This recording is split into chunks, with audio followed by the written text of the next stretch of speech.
Good morning, everybody. We'll just wait a few more minutes for everyone to be able to log on who's trying to before we begin.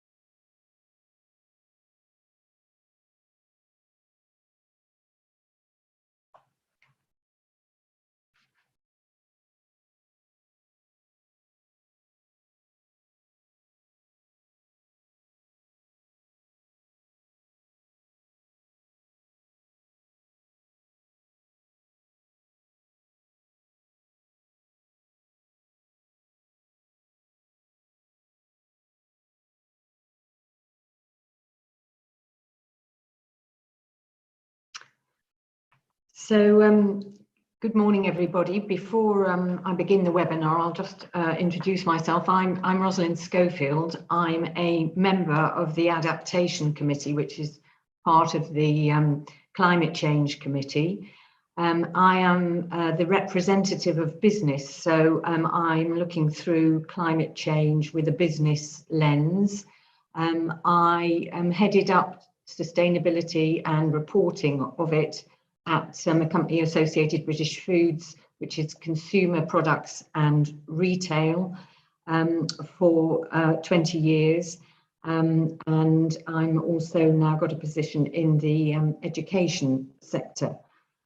So I want to welcome everybody to this, the fifth webinar in the Climate Change Committee's UK Climate Risk State of the Nation series. This aims to unpack and explain to you some of the key risks that we identified in the technical report and the advice reports of the UK Independent Assessment of UK Climate Risk. Throughout the series, we've put out some key sectors exposed to priority risks, important players in responding to climate risk, and some of the key challenges raised in the assessment. What we're going to cover in this session, though, firstly, we're going to have a presentation summary of Chapter 6, which was Business and Industry from the Technical Report by Svenja Suminski of LSE, Grantham Research Institute, and a technical report lead author. We then have a presentation on the advice report from the assessment produced by the Climate Change Committee by the Secretariat's David Style, who has responsibility for the business piece. Then the panel has got representatives from three experts on the role of business. The first is Doug Johnston of EY, where he is a climate change and sustainability services partner.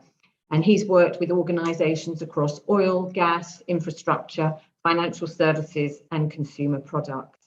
Next, we'll go to Sinja Norberg, who's Head of Public Affairs and Communications at the Aldersgate Group.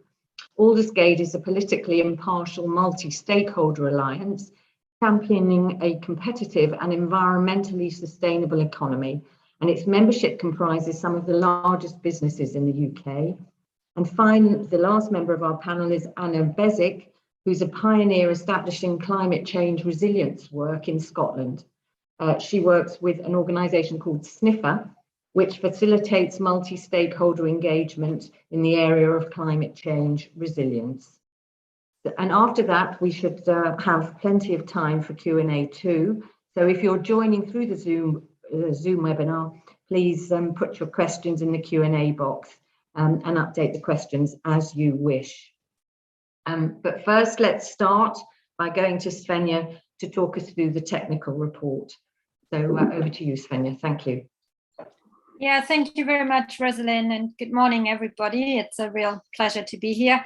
This is actually my third climate change risk assessment, where there have only been three. So I've been involved, the first one as a stakeholder when I was working in the insurance industry, and the previous two ones as lead author of the business chapter. So, you know, it's a massive undertaking. And before I share with you some of the insights, just also a big thank you, well, to the committee, to Rosalind, David, and basically all the other panelists. As you can see, many of them have contributed to this exercise, and also many businesses have actually provided insights and shared their knowledge. And I hope sessions like today will actually, not just increase awareness about, this exercise and the findings, but then also make this going forward a much more sort of joined up exercise where we actually can learn much more from businesses and also hear sort of stories about where adaptation is already happening and how the changing risks are being managed and addressed. So yeah, let's move to the next slide, please. So the technical report sort of is basically a massive stocktake exercise where we review existing knowledge, existing evidence through various means of engagement, literature reviews, surveys, and so on. And we have a clear exam question, which you can read here. I won't read it out here. And importantly, well, it's called the risk assessment, but we're also looking at risk and opportunities. And I think that's worth mentioning, and I'll come back to that at the end. So the idea is, what is the current, future level of risk and opportunities? But then also, what are we doing about it? Is there an indication that these risks are being managed, either through government action or non-government action? And then what would be benefits to further action in the next 5 years? And that's something that I think, makes this also quite important. I mean, we always talk about climate change as a risk, but let's not forget it's also a reality. And, we sometimes, this is being presented as a very sort of, we're just assessing the risk. But I mean, there's a lot happening also in terms of managing impacts and experiencing impacts. So I think that's important to keep in mind. Next slide, please. So, there was a range of activities that underpinned this. And we also, I think with every CCRA cycle, not just does the evidence base grow, but we also get better in picking up certain themes and certain aspects that are really important. And that's listed down there at what was new. So, we're looking at certain threshold effects. So what happens if you pass certain climatic thresholds, and how do the systems cope? What happens then? Lock-ins is something I'll come back to that point later. And inequality is also a really important point, either through the impacts, but also through management action or responses.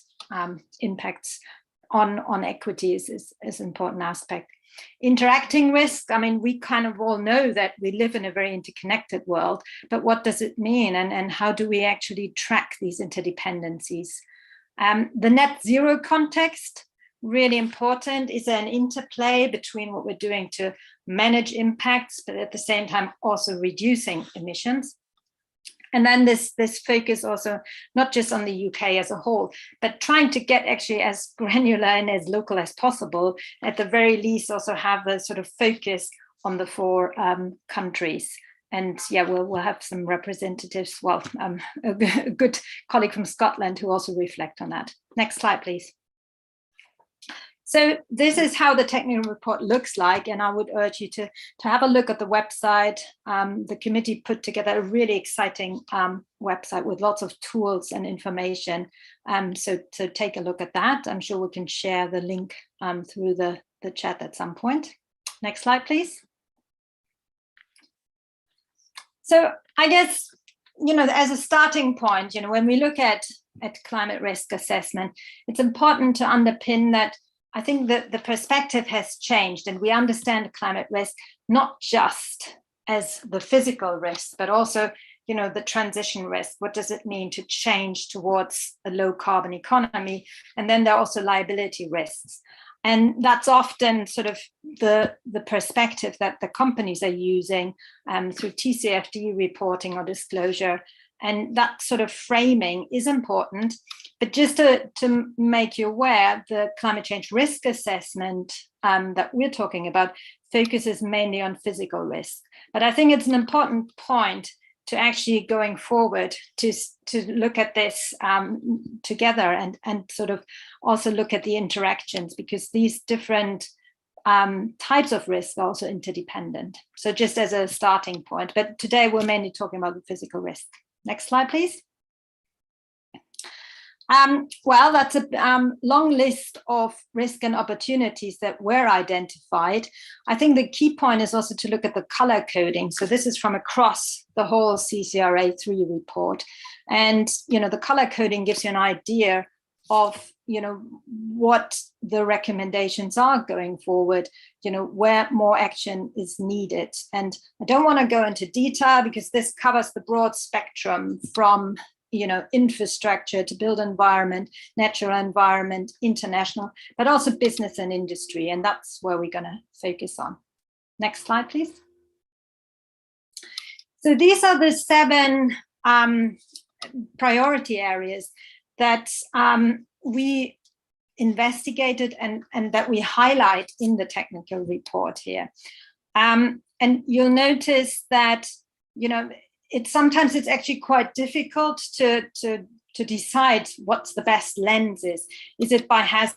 So we're looking at business risk from flooding or from coastal change, water scarcity, or is it in terms of a particular sector? And here we have risk to finance, investment and insurance and access to capital. Or is it in terms of impacts on employee productivity, either due infrastructure disruption or heat? And then there's also disruption to supply chains, and that's obviously a very topical one. And I'm sure we can have a good discussion also how climate change is starting to actually interfere with the already quite fragile supply chains that we have. And then the last point is the opportunities from changes in demand for goods and services. So that's kind of a spectrum of the key aspects that were covered. Next slide, please. And I just wanted to give you a bit of a flavor. I mean, I don't have time to go into detail. And again, I would urge you to take a look. But, an important aspect of our risk assessment was also to get an idea of the scale of the risk. So, ideally, we would know, okay, what's the situation right now? How much damage, how much losses are caused today? And how is that going to change going forward? That sounds like a simple question. Unfortunately, it's not that simple to answer. So I've listed here a couple of, the more sort of quantified conclusions in terms of magnitude. And no surprise, usually it's on flooding and also coastal change where we have most sort of quantifiable evidence.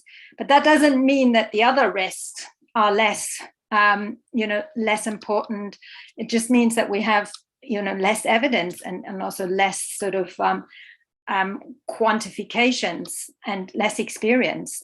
So that's another important point to note. So you see here some, quite sobering figures in terms of changes to risk and also what this might mean depending on the climate change scenario that we're going to experience, and some significant changes. So on the flooding side, even under 2-degree warming, we're going to see increases of 27% up to 40% by 2080. And that could go way higher in a 4-degree scenario.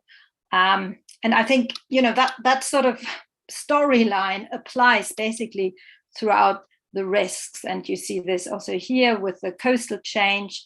On water scarcity, I think this is interesting because when you look at today's risk, I mean, we seem to be doing okay, but we also see where potential hotspots are and how that actually finely balanced system could easily, get out of sync, and what the implications would be across the UK and in particular regions.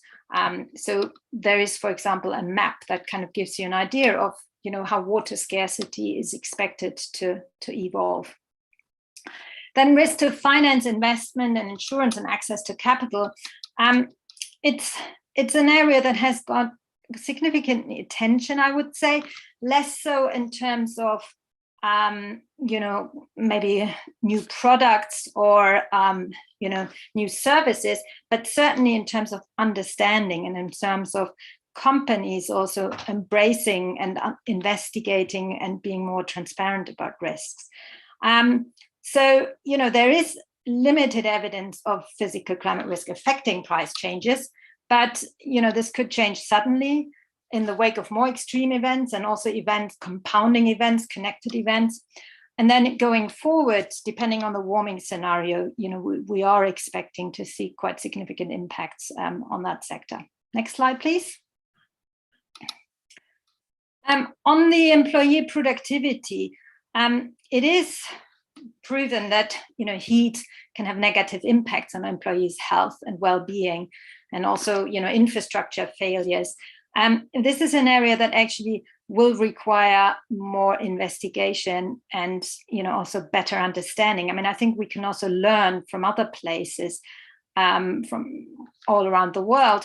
But even here in the UK, we see this happening basically through heat waves and the impacts that has. But at the moment, it's a picture that is only sort of emerging now, and it's certainly an area that will require more investigation. Supply chain distribution network, I'm sure we'll come back to that in the discussion, because this is already a significant issue. But I'm always surprised when I then talk about people who work with risk management tools, that they find this actually very hard to track and see how risk sort of moves through supply chains and distribution networks, because, well, that's the old saying, you don't need to get your feet wet to be affected by a flood. And I think that applies also to the business sector, of course. And then lastly, on opportunities, I mean, there are some quantifications. There's also a survey to sort of track how many new opportunities are there.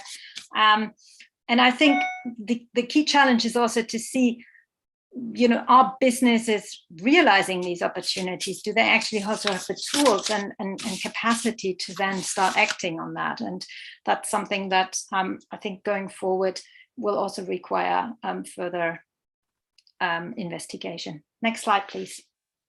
So I mentioned that then the conclusion of the technical report is this sort of urgency scoring, and you can see a summary here in terms of more action needed, further investigation, sustaining current action, which applies to the risk to finance, investment and insurance aspect, and maintaining a watching brief, which in our chapter, we, none of the risks has actually got that rating. In fact, all the risks that we looked at have increased in their sort of magnitude compared to CCRA2. So that's an important observation. And again, there's a useful business summary on the website. So next slide, please. So I just wanted to leave you with two further thoughts, which might be useful for the discussion. When you talk about climate change risk assessment in a corporate context, in particular with large companies, I mean, there has been a massive shift, and we noticed that in our discussions, in our evidence collection, in terms of awareness, also in terms of disclosure, and in terms of response also to regulatory pressures. And TCFD, many of you will be involved in that. And I think that is that's a process that is really sort of gathering pace. But if we move to the next slide, we need to be careful not to sort of assume that that applies across the range of businesses, in particular with smaller companies. The awareness, but also the application of tools, the assessment of risk is really at an early stage. And I think that's an important finding, not to sort of get carried away by, the hype that comes from, this growing activity by some of the leaders, but also to keep in mind, what's happening across the board. And I think, that's an important observation. And then the last point I wanted to make was, next slide, please. This challenge of lock-ins. And, I think this is basically lock-in is you make a decision today and you're putting the company onto a certain trajectory, either in terms of technology, in terms of location that you choose to invest in terms of products and services.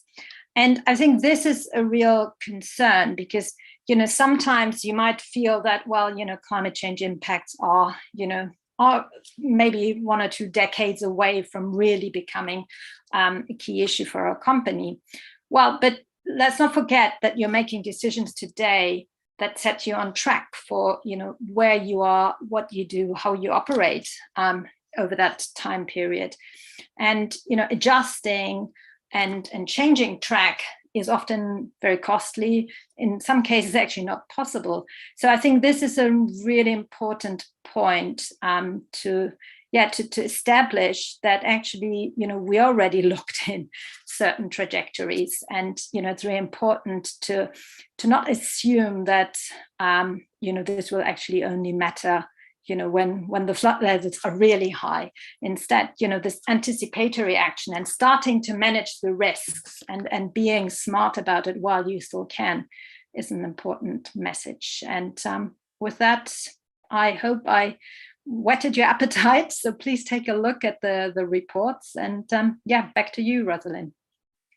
Thank you very much, Svenja. And you've made some interesting points which we'll pick up in the discussion. Can I just remind everyone to type in, please, in the Q&A box any questions that they may have. I'm keeping an eye on any that are coming through, but we'll welcome those for the panel. And next, I shall pass on to David Style to talk about the advice report that we produced. Thanks, David. Awesome. Hello to everyone. So in this presentation, I'm going to provide a brief overview of the CCC's advice to government as part of the third UK climate change risk assessment, drawing on Svenja's chapter, as well as all the other thematic technical chapters and all the supporting research and reports that were done as well. Next slide, please. So the assessment found that overall, the level of urgency of adaptation has increased since 2017. Of the 61 risks and opportunities identified, a higher proportion was scored as more action needed relative to the same assessment 5 years ago. And for the business risks, 6 of 7 were scored as more action or further investigation. There are 2 reasons for this change in the level of urgency. The first is that new evidence since 2017 suggests that the level of risk is higher than when previously assessed. And the second related reason is that now the gap between the level of risk and the level of current and planned adaptation is now wider. Next slide, please. The committee identified 8 high priority areas for further adaptation in the next 2 years. These were selected on the basis of the urgency of additional action, the gap in UK adaptation planning, the opportunity to integrate adaptation into forthcoming policy commitments, and the need to avoid locking in poor planning, especially as we recover from the COVID-19 pandemic. The first 4 of these high priority areas relate to different risks for the natural environment, and then there are also risks relating to failure of the power system, increased exposure to heating homes and other buildings, and risks to the UK from climate change impacts overseas. There's also a risk to supply of food, goods, and vital services due to climate-related collapse of supply chains and distribution networks, which draws heavily on the evidence in Svenja's chapter, as well as evidence in the infrastructure and international chapters. Next slide, please. So the UK and other countries are currently experiencing supply chain disruption now, and we're seeing some of the potential consequences of that, including loss of access to key goods and services, potential price increases, as well as general higher uncertainty for both businesses and consumers, which affects people's everyday lives, as well as the performance of the economy. We know that although today's supply chain disruption isn't related to climate-related causes, that extreme weather is already causing supply chain disruption, both extreme weather in the UK and internationally. These hazards are going to increasingly affect supplies, infrastructure, and transport routes. Some of the adaptation actions that government and business can do in response involve providing better information and advice, especially for smaller businesses, building better capacity to manage, share, and transfer risk, diversification of supply chain risks, and stronger reporting requirements for businesses and infrastructure providers. This includes the Adaptation Reporting Power, or ARP, which invites organisations of a public nature with climate-sensitive responsibilities, such as infrastructure providers, to report on the risks they face and the adaptation actions they're taking in response. The committee has previously recommended that the ARP reporting should be made mandatory rather than voluntary due to the benefits it brings, such as helping to engage organisations, build capacity and share critical evidence and good practice. Next slide, please. In addition to assessing the risks and thinking about the benefits of adapting now, the committee also reviewed the evidence on the adaptation gap in the risk assessment and looked at how adaptation is currently being implemented. From that, it drew out 10 principles for effective adaptation.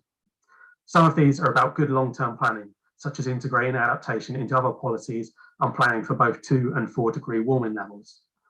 Others are more about making good decisions that maximise benefits over costs, including avoiding lock-in, but also assessing and addressing inequalities. In particular, making sure existing inequalities aren't exacerbated by any resulting adaptation actions that haven't taken these into account. All of these principles need to sit within a vision for a well-adapted UK so that there's a clear aim and that this is underpinned by proper resources and metrics. That's what I plan to cover in this presentation, so I'll now hand back over to Rosalind. Thank you very much, David. And any businesses that are on this webinar, and I won't name them, but there are a number that are responsible for what I would call infrastructure. I would certainly encourage you please to do complete the annual reporting power. I think you're too late for this year, but please, if you haven't done so, please keep a lookout within your organisations. I'm now going to pass initially to Doug to just give your perspective as an advisor to many companies, please, Doug, on what you've heard so far and how you've contributed. Absolutely. It's lovely to be with you all, and I look forward to hearing the things that you would like us to address, those folks on the phone. I look forward to that. But I just wanted to make a few remarks. I mean, I think the level of awareness relating to climate change in corporate boardrooms has been absolutely breathtaking over the last 3 years. And that shouldn't be any surprise to most of you. And I think the main sort of driver of that has been the level of engagement from investors around the climate agenda. But I think that level of engagement within business is kind of matched by an equal measure by a lack of understanding.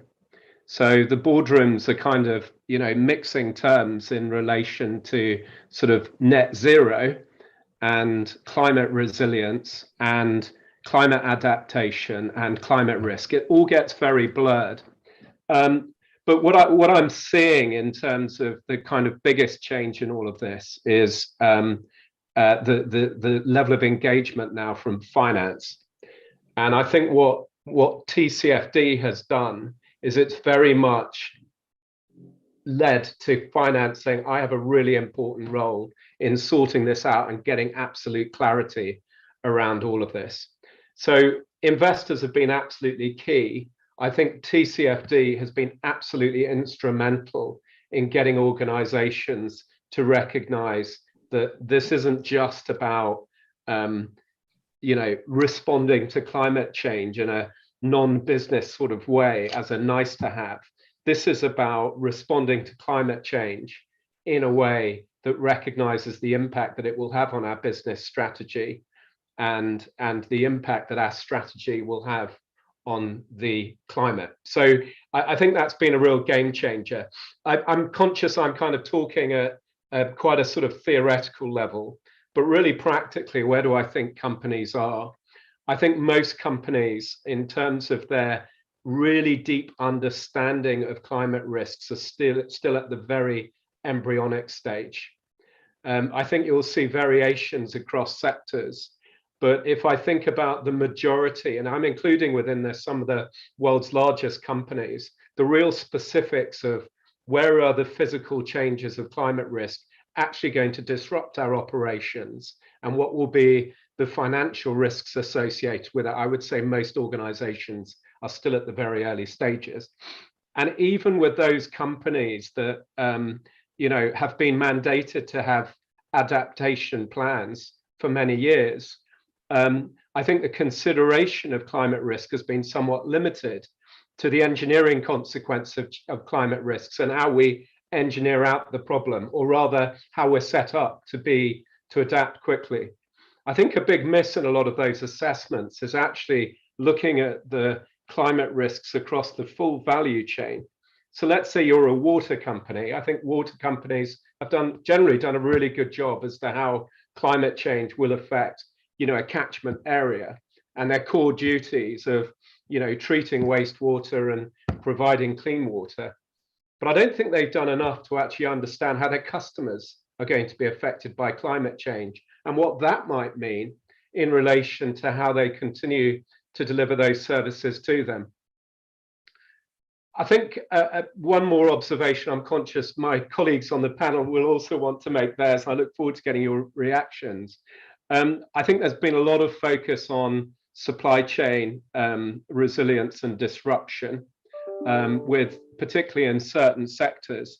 But I think in the majority of cases, that focus has been outside of the UK in terms of getting that real depth of understanding, because it's been seen that the more pressing risks have been in, African countries where there have been significant droughts, countries in Southeast Asia that have experienced very significant flooding. But actually what I think now is that the extreme weather events that we have seen in Western Europe, that we've seen in the United States, I think, and I'm already seeing this in the discussions that I'm having, is taking a much more heightened awareness as to how climate change in those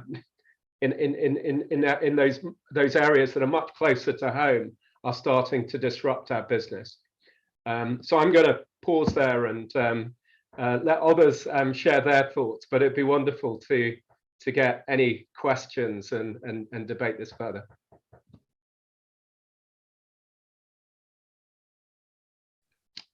Thank you. Thanks very much, Doug. Next, if I just go, please, to Senior for your perspective. Senior, thank you. Yeah, thank you very much. And it's quite great to follow Doug. I think a lot of our perspectives will kind of mirror each other. So I'll kind of pick up in some ways where he left off. But I think that first and foremost, I think perhaps from my sort of optimistic perspective, I think that the awareness around adaptation, as Doug kind of alluded to, is quite high. I think that is probably higher than what the average person might think, but that they're often seen as a crucial part of business strategies at the minute, and that it goes hand in hand with net zero and kind of reducing emissions. But I think that there are perhaps fewer opportunities to talk about that publicly from a business perspective, given the amount of attention that is around the net zero target. And part of that is because it is seen as a significant corporate risk, the failure to adapt. But also alongside that, like Svenja mentioned during her presentation, that there are significant opportunities by addressing this early on and integrating that into their strategies, because it can help create new goods, services. It can also in the long term open up new markets, increase competitiveness, and these are some of the issues that we look at a lot when we engage with our members. And before I kind of give my perspective on kind of, I think, next steps, because I think that there is a very clear call here from the CCC and others on the panel that we do need to go further. But before I do that, I wanted to give a couple of examples as well of some of the businesses that have taken quite ambitious strategies to tackle not just emission reductions, but also adaptation as part of their strategies, to illustrate how these go very much hand in hand. And beginning by a very large corporate, we have Nestle, who have set a science-based target around halving their emissions by 2030, reach net zero by 2050. And that's a massive commitment for a business of that size. But as part of that, they do look at quite a comprehensive suite of actions. And I think that for our discussions today, it's particularly interesting to note that it includes issues such as water quality, reforestation, conservation, agricultural practices, and all of this works very hand in hand with emission reduction measures. Similarly, a much more kind of retail focused company, we've got IKEA, where we see a strong emphasis around circularity, being climate positive. So kind of not just looking at being sort of net zero, but very much looking at the positive sort of aspect of that, and then setting big milestones very early on. IKEA have milestones already for 2030 around some of the commitments that they're looking to meet. But as part of this, not only do they look at secondary materials, new opportunities for repair, reuse, but water plays a significant role in that. Forest positive is another area where we see significant commitments from companies of this size. For example, Kingfisher, they've also set a forest positive vision for their company. And these are quite positive, big level actions that some of these companies have taken. And it would be easy to think of these as quite retail, consumer facing businesses. But on the other side of the spectrum as well, we have Cemex, which is a cement company, where they have, alongside their net zero concrete vision for 2050, they've also recognized quite crucially the role of water action plans, biodiversity action plans, as part of this to kind of integrate these.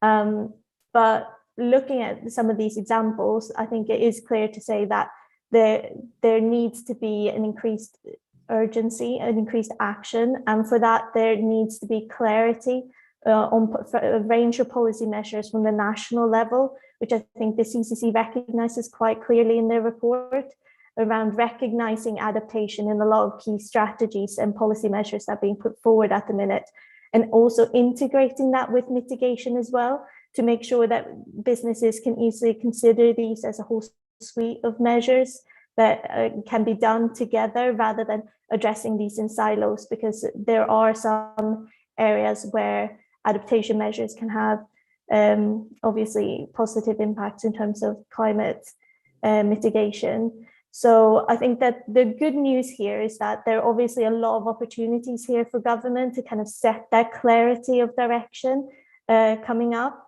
through, for example, the Environment Bill and the associated targets that we'll see through that, the Environmental Land Management Scheme that's come up, the Planning Bill, and all of these need to really illustrate how all of this comes together and forms a holistic framework, because by doing that, we can see sectoral transformations as well, rather than also just individual businesses setting very good, ambitious strategies. We can see quite significant whole economy transformations.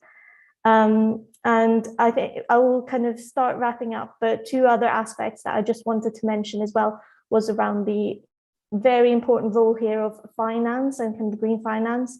TCFD, as Doug has mentioned, has played a significant role, but we need to make sure that also the nature disclosure framework that's being developed at the minute, that these work hand in hand.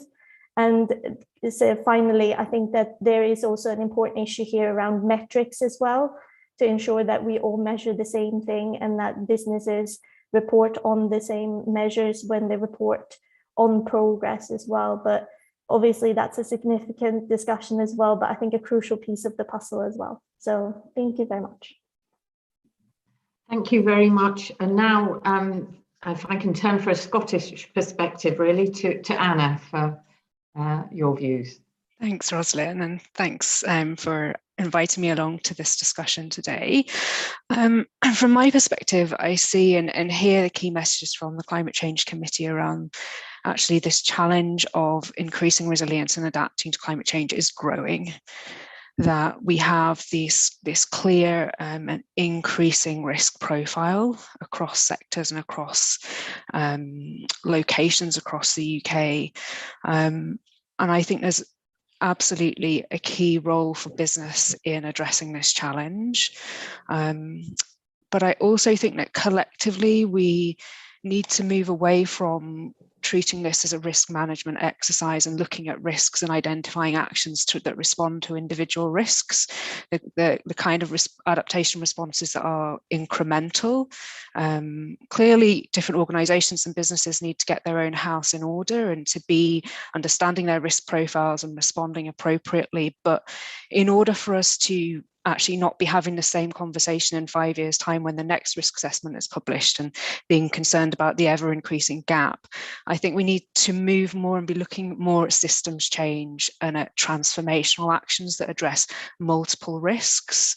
And for us in Scotland, this is, I guess, playing out in reality through one of our major adaptation initiatives in the Glasgow City region, the Climate Ready Clyde initiative, which is a multi-sector response. And I think there needs to be greater collaboration and opportunity for business to be working alongside public sector and third sector partners to address the scale of adaptation challenge that we face in the UK. So for example, in the Glasgow City region, through a collaborative process, they have a shared regional risk assessment that anyone can access and use. It's an open and transparent evidence base. On the back of that, we've developed 11 strategic long-term interventions that are designed to address multiple risks, and 16 flagship actions where partners are sharing joint responsibility for delivering tangible progress. And in that case, we have, for example, a major infrastructure operator leading the charge in terms of saying, look, we're going to convene the infrastructure operators here. We're going to start changing the way in which we assess climate risk for our investments and our projects, and we're going to share that learning. We're going to encourage and be a champion for our sector. Because there are these strategic interventions set out as well, it gives greater clarity for the private sector as to how they can contribute. So the ambition around ensuring that the transition to net zero homes is actually climate resilient as well is a very strong and clear policy. And there's a commitment there to actually developing adaptation and innovation challenges where the private sector can actively see where the opportunities are to be a part of the solution as well. So I guess that's this perspective that I wanted to share, just as a sort of different angle perhaps to some of the other inputs that have been brought. But thanks for the opportunity to contribute. Look forward to hearing what the questions and discussions bring. Well, thank you very much, everybody. We've got some questions coming through. Certainly, I would reiterate Anna's plea that we shouldn't only see this from a risk point of view, but as our reports say, for opportunities as well. But the first question that's come up is actually about risk. So we'll deal with that first. What percentage, we've been asked, what percentage of businesses maintain risk registers, and where does adaptation risk sit? And to what extent is it displaced by when more urgent topics come along, for example, such as COVID? In my experience, it gets displaced quite rapidly. But I'll turn to Doug first for your view, Doug, and then I'll go to Svenja. So I'm seeing climate change as a topic appear in most risk registers now, at least of the large companies that I work with. And I do caveat that that I'm predominantly working with FTSE 100 companies. The problem with that, though, is that climate change as a risk isn't really anything in its own right. You need to break it down into the different component risks, and very few organizations have done that effectively in terms of actually, having adaptation risk as a specific risk that is tracked adequately at board level through the risk committee. So I think it is an area for shared learning and practice improvement. There are some companies that do it really well. I think, for example, the banks are starting to do an incredibly good job at linking climate-related risks into their credit risk processes. So I think that's good. I think oil and gas companies and utilities companies have started to really systematically include it. But I think across the board, it's an area where significant improvement is needed. Svenja is. Yeah, I mean, I haven't seen data about, how many companies have it on their risk register, but I mean, I think terminologies matter. And from my experience working with companies, I think hardly anybody uses the term adaptation or, just has climate risk there. You might on the risk register then find, risks for access to facilities or, failure of suppliers or damage to production facilities, or employee productivity being impacted. And I think that's the lens to then say, yes, that can happen because of very many things, and climate change is already affecting that. And I think that's the sort of narrative that I see, and that makes it also very real, I think, rather than saying, well, where is adaptation on your risk register? Thank you. Sinja or Anna, do you?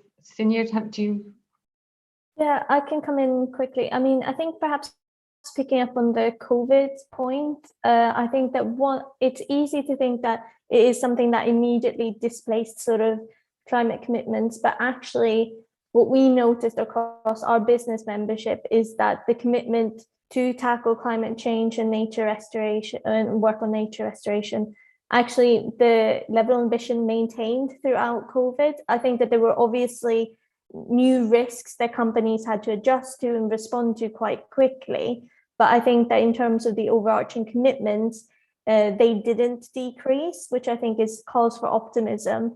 But I think that the points that others have made in terms of also breaking down, I think climate risks is something that is particularly useful, because I think that helps businesses focus their attention a bit more. And I think aspects such as flooding and drought, kind of acknowledging that, I think also helps really focus efforts as well. But I think that just as a cause for optimism, I think that it's recognized it's here. I think that the momentum is still being maintained despite challenges like COVID. But I think that obviously more work needs to be done across the board to make sure that businesses play this vital role that they need to play. Thank you. I'm going to go now to the next question, which I'm going to ask David Starr to field initially, which is about how do we encourage more adaptation across the public sector, and also whether or not there's a perspective to how much mitigation seems to win over adaptation, as again, really in the public sector too. David, I know you're probably going to say we do our best to encourage them, and I think there is some movement in the public sector, but I'll go to you. Absolutely, thanks, Rosalind. Yeah, I think on taking the second part of your question first, I think historically government and a lot of organisations have found it easier to get to grips with net zero for several reasons. It has a single quantitative measure in greenhouse gas emissions to focus on.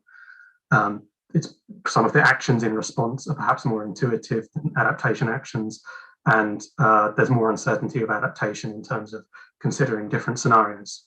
But like you say, I think this is changing. Government departments are becoming more and more familiar with adaptation and including it in their policies, which is very welcome. And government itself can help send businesses the right policy signals and provide greater policy certainty with its own actions. For example, including adaptation in its public procurement criteria, which it did earlier this summer, and including it in key frameworks, such as the Green Financing Framework announced earlier this summer, which will also monitor funds directed to climate change adaptation and report how they're allocated and the impacts of those funds. So I think it goes back to those principles of adaptation that the committee suggested in ensuring it's integrated into key policies and sending those signals to businesses. Thank you. I'm going to go on to the next questions because they're coming through thick and fast. The next one really is about more help for business, especially small businesses. So we've got the ISO and BSI standards, but two questions really. How do we encourage businesses to use those, and a query, if it's a small business, do we need to? And where can we advise people to go for more help in climate scenario planning and generally reporting and managing adaptation? So Svenja, I think if that's okay, I'm going to go to you first and then I'll go pass on to Doug. Yeah, I mean, I guess in terms of encouraging, I mean, there's the carrot and the stick approach, I guess. So, I've seen this, sort of having an impact, for example, when investors or, the provision of capital or insurance are actually requiring you to show that you have either best practice plans in place, you have business continuity plans. I think that's part of where I think this can actually gain more traction. But then I think you could also consider whether this becomes actually a standard procedure for businesses to actually provide that kind of assessment and also make it publicly available. I mean, it really also depends, I guess, in terms of sectors, in terms of size of the business and how best to do that, because SMEs are often really struggling. Also identifying ownership and the one person who has to do all that. I mean, they basically spend all their time just reporting and disclosing on various aspects. So I think it needs to be a mixed view. And so it would be good to actually maybe hear from some businesses that are represented on what they would find useful. David, I know that we do have, don't we, on our website various tools available. Do you want to just flag those up and perhaps you could put them in the chat box? Yes, I think the link to the UK climate risk website was put in earlier in the chat box, but particularly for scenarios, you can see some of the ways in which we approached scenarios from research done by Cambridge Econometrics for general socioeconomic dimensions, as well as particular climate and adaptation scenarios we applied to our flood and water projections. I think I was also going to add more generally on tools and guidances for business. One thing that the committee has been suggesting is a replacement for the Environment Agency's Climate Ready Support Service, which provided tools and resources for business. And we have something more like that now in the form of a small, an SME climate hub, which at the moment still focuses its resources mainly on net zero, but there's the opportunity for hubs like that to help promote adaptation and make resources like BSI standards or scenario guidance more accessible for organisations. Thank you. Anna, Thanks, Rosalind.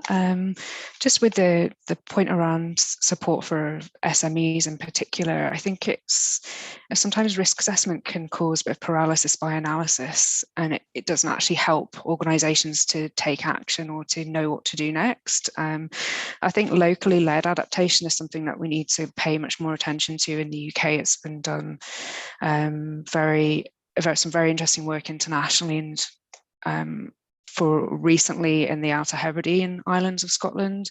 We've been doing some work with crofting and farming communities there, and we have all of the data and evidence, but hearing their lived experience of how climate impacts are affecting businesses or affecting communities there is enabling much more effective and meaningful adaptation responses in terms of just a deeper understanding of the collective challenge and the role that different actors have to play in addressing that. So I think there certainly is a need for businesses to be aware of how they can assess their risks, and the kind of support services that David referenced there have a role to play, but they will never replace the need for dialogue, for a deep understanding of local risks and a collective action in response to those. So yeah, I think there's a balance to be struck between promoting risk assessment and evidence gathering and actually that sort of pragmatic approach to action. So. Thank you. Doug, I know you deal mainly with the larger companies, so. Just a couple of things. So I think there's a lot of pressure building on small businesses around climate change, or rather the larger end of the small business spectrum. One, sort of the larger SMEs are going to need to comply with TCFD over the next 4 years. Banks are increasingly including climate criteria in terms of access to finance, so they're going to find the pinch there. And increasingly large buyers of services are putting in place climate criteria in terms of just serving companies. So I think there's a need for a lot of support for smaller businesses in responding to this.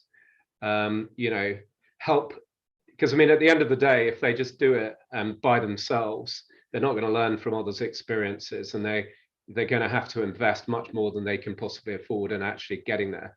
So, I mean, David, I'm not immersed in the things that you described, but those sound like great initiatives to support small to medium-sized enterprises. But I think the point is the pressure is building from many parts, and you know, we might have a perverse situation that because of the lack of ability for small to medium-sized enterprise to respond, just in terms of the interests of stakeholders, they could find themselves damaging their business performance, and that is, I think, an unintended consequence potentially of this.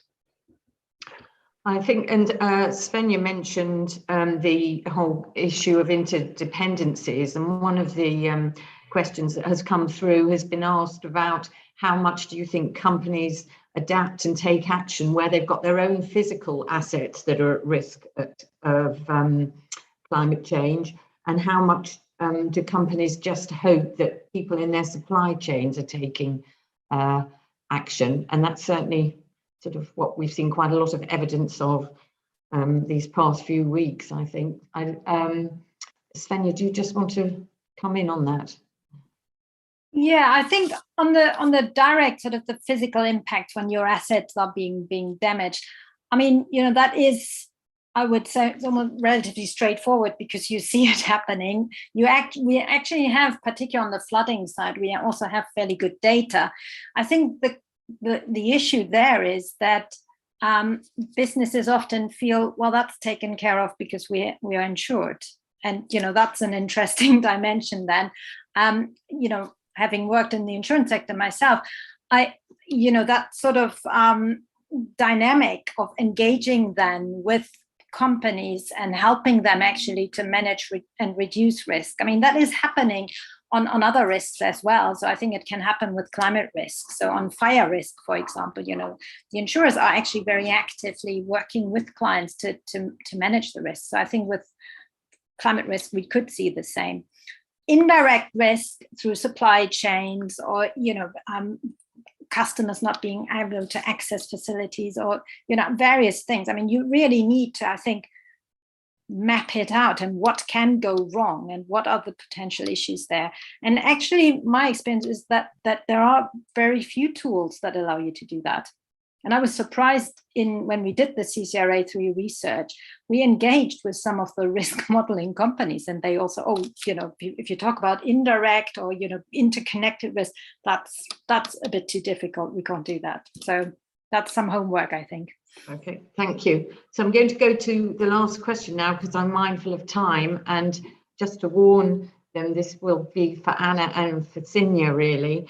And it's about finance of small-scale localization of industry. So very much sort of local farming, food supply within the UK, and how can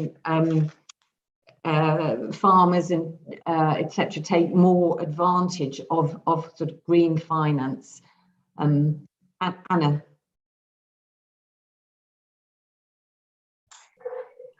Hi, Rosalind. That's a very interesting, specific question. I don't know if I can do it justice in response to specifically how farmers can take advantage of green finance. I would say that we have a whole programme of work in Scotland looking at adaptation funding and finance options, and a lot of those are really exciting opportunities that look at the where those synergies are between financing options for adaptation responses that are drawing on and have that deep root in sort of nature-based solutions, and also the transition to net zero as well. So we'd see that a lot of the funding and finance that needs to happen to see us take much quicker and faster action to adapt to climate change should be able to support our net zero ambitions, which are intrinsically linked to the natural environment, conservation of the natural environment, sustainable farming, valuing nature differently.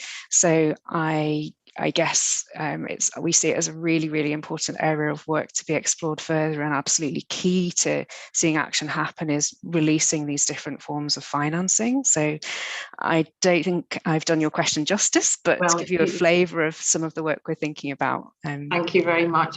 And Sinya, a last word from you. I think it will be one of optimism. I think that with, for example, elms being developed in England, I think that there is an opportunity to strengthen that awareness and support farmers further in making those shifts, because by looking at land use a bit differently, and as well as aligning sort of their practices with sort of the climate challenge and adaptation, I think that there is an opportunity to greater support that, because as we've seen, having sort of local supply chains are crucial. And I think that also looking at the larger businesses as well that employ farmers as well, having that supply chain engagement will be crucial as well, which some are doing, but seeing that at a much greater level, I think will be very important. But we have that opportunity now to kind of integrate that a bit better going forward. And I hope to see some more details on elms going forward that will do just that. Thank you. And I want to thank the panelists and all of you who have listened in. I'm really sorry that we couldn't answer all your questions.